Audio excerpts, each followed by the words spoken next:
අපච්චි මම යදාවා අම්මට හොරේ ආප්ප කතරේ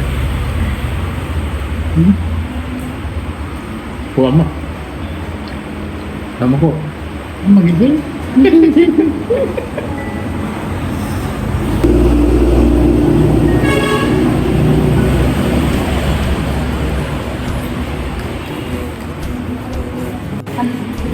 අපච්චි ඉතින් අපිව බලන කට්ටියට ඔයාලට මොනවද කියන්න තියෙන්නේ?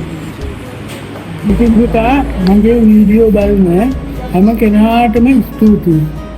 ඒ වගේම පුතේ ඔයාලා දාන කමෙන්ට්ස් ඔක්කොම මම බලනවා. ආසාවෙන් බලනවා. ඒ වගේම පුතා මං අතින් හදපු බොලොස් සම්මුලක වීඩියෝ එක තියෙනවා. ඒක පුතාලා බලන්නකෝ.